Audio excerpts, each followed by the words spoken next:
अस्सलाम वालेकुम व्यूवर्स, मैं हूं रियाज हुसैन। आज का हमारा टॉपिक है SAP business one. SAP business one में सप्लायर को क्रिएट करना।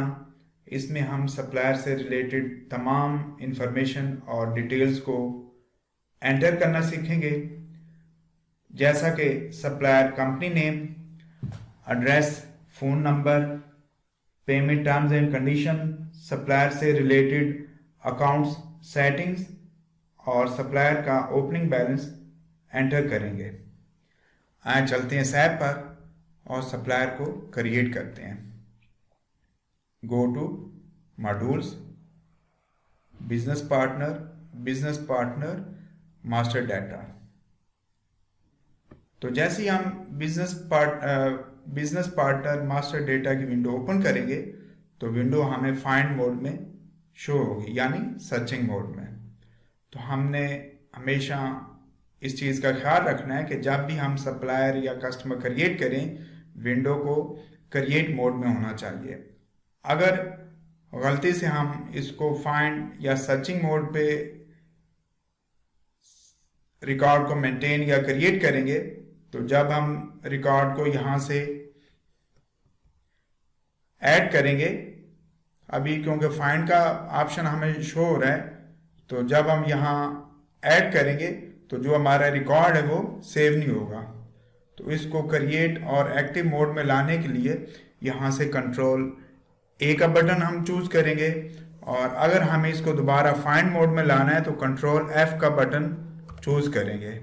और यहाँ एक और ऑप्शन है, सेकंड ऑप्शन, ये जो ऐड का टैब बना हुआ, इस पर क्लिक करेंगे तो विंडो यहाँ से भी क्रिएट मोड में शो हो जाएगी।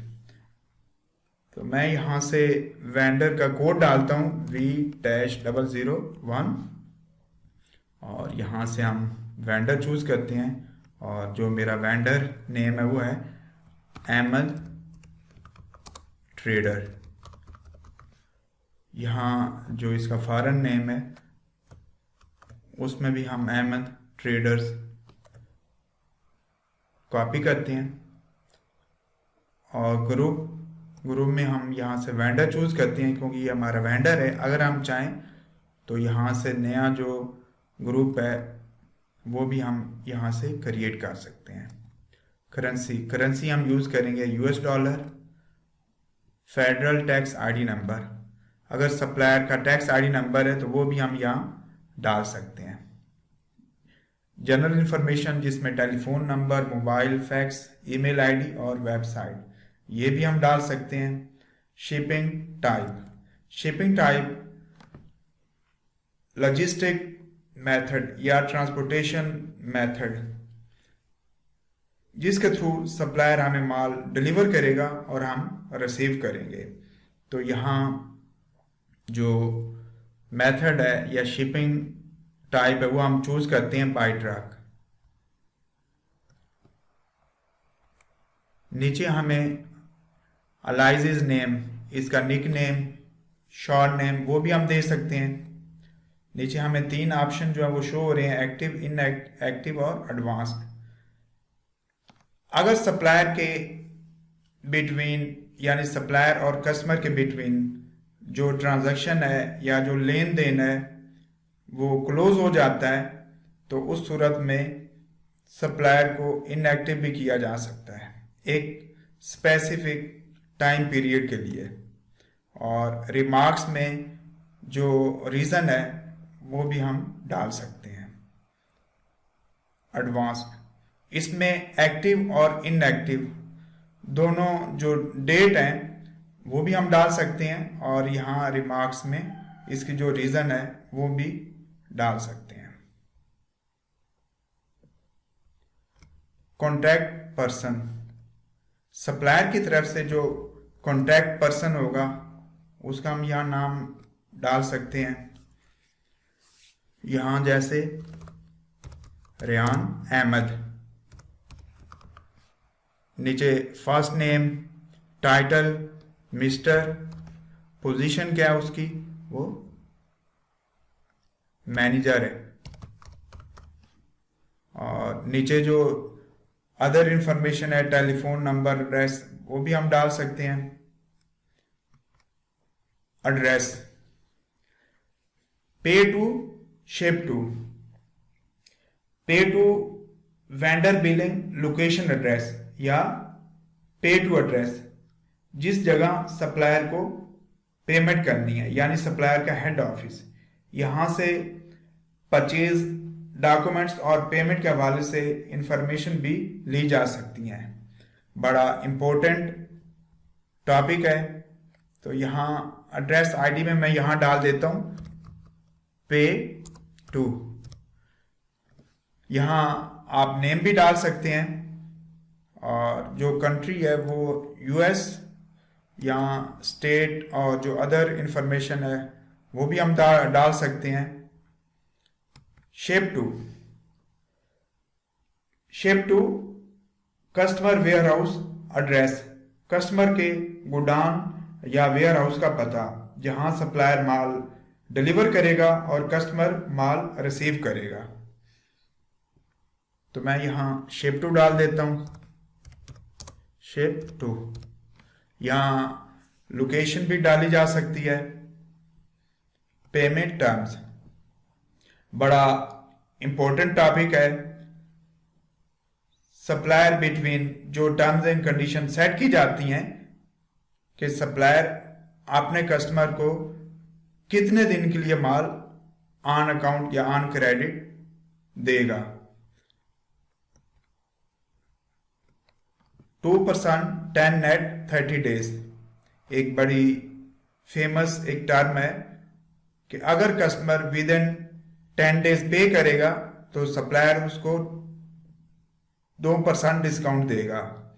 जो नेट ड्यू डेज है वो 30 डेज है। यहां से जो प्राइस लिस्ट है वो भी हम सेट कर सकते हैं।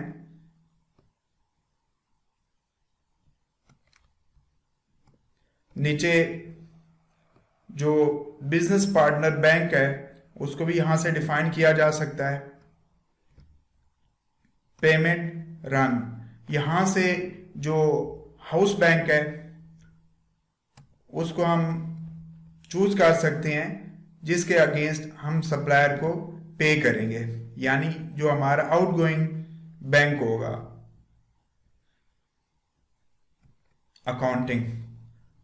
अकाउंटिंग टैब में जो सप्लायर का कंट्रोलिंग अकाउंट यानी अकाउंट्स पेएबल, जब सप्लायर से माल ऑन अकाउंट या ऑन क्रेडिट परचेज किया जाता है तो उसका जो कंट्रोलिंग अकाउंट है जिस पर इफेक्ट पड़ता है वो अकाउंट्स पेएबल है। जो यहाँ से अकाउंट्स पेएबल हम चूज करेंगे। जब हम सप्लायर को एडवांस पे करेंगे तो एडवांस की सूरत में जो सप्लायर एडवांसेस का जो जीएल अकाउंट, एक तो ये क्रिएट होना चाहिए, दूसरा इसको यहाँ से एक्टिव करेंगे। आगे कुछ अदर टाइप्स हैं जिसमें प्रॉपर्टीज, हम सप्लायर के अगेंस्ट जो प्रॉपर्टीज का ऑप्शन है उसको भी हम यहाँ से सेट कर सकते हैं। रिमार्क्स में इस सप्लायर के अगेंस्ट कोई हम स्पेशल नोट देना चाहें वो भी हम दे सकते हैं। अटैचमेंट, सप्लायर के दरमियान कोई एग्रीमेंट या कोई अहम डॉक्यूमेंट्स है तो वो भी ब्राउज में जाकर अटैच किया जा सकता है। तो सप्लायर की तमाम इंफॉर्मेशन हमने डाल दी हैं। अब हम इस सप्लायर को यहाँ से ऐड करेंगे और ऐड करने से पहले यहाँ हम चेक करते हैं एक्टिव पर, और अब हम इसको यहाँ से ऐड करेंगे। जैसे यहाँ से ऐड करेंगे जो हमारा सप्लायर है उसका रिकॉर्ड मेंटेन हो गया है। अब हम इसको चेक करते हैं और कंट्रोल F का मैं यहाँ बटन प्रेस करूँगा फाइंड मोड में लाने के लिए, तो V-001 यहाँ एंड टैप करेंगे एंटर, तो जो हमारा एमन ट्रेडर का सप्लायर है वो क्रिएट हो गया है। अब हम इसके अगेंस्ट जो ओपनिंग बैलेंस है वो डालते हैं। तो मैं यहाँ administration, then system initialization, then opening balances और बिजनेस पार्टनर्स ओपनिंग बैलेंस, यहाँ से जो सप्लायर है उसका कोड हम डालेंगे। अगर मोर देन 1 सप्लायर हैं उनका हम ओपनिंग बैलेंस डालना चाह रहे हैं तो यहाँ से उसका जो कोड क्राइटेरिया या कोड रेंज है वो भी सेट कर सकते हैं। तो मैं, क्योंकि हम यहाँ भी जो एमए ट्रेडर है उसका बैलेंस डालना चाह रहे हैं, तो यहाँ से हम क्लिक करेंगे और इसका जो बैलेंस है वो 90,000 है। ये हमारा सप्लायर है जिसका हमने 90,000 पे करना है। तो यहाँ 90,000 हमने डाल दिया है, और जो इसका ओपनिंग बैलेंस अकाउंट है वो जिसमें ये ओपनिंग बैलेंस एडजस्ट होगा वो है ओपनिंग बैलेंस इक्विटी या ओपनिंग बैलेंस एडजस्टमेंट अकाउंट। और बैलेंस डालने के बाद इसको यहाँ से ऐड करेंगे और जो हमारा सप्लायर का बैलेंस है वो एंटर हो गया है। आई होप व्यूवर्स आप लोगों को ये मेरी वीडियो पसंद आई होगी। मज़ीद अच्छी वीडियोस देखने के लिए हमारे चैनल को लाइक, शेयर और सब्सक्राइब करें ताकि हमारी आइंदा आने वाली वीडियोस का नोटिफिकेशन आप लोगों को मिलता रहे। आखिर में आपने अच्छे अच्छे कमेंट्स दें। Thank you.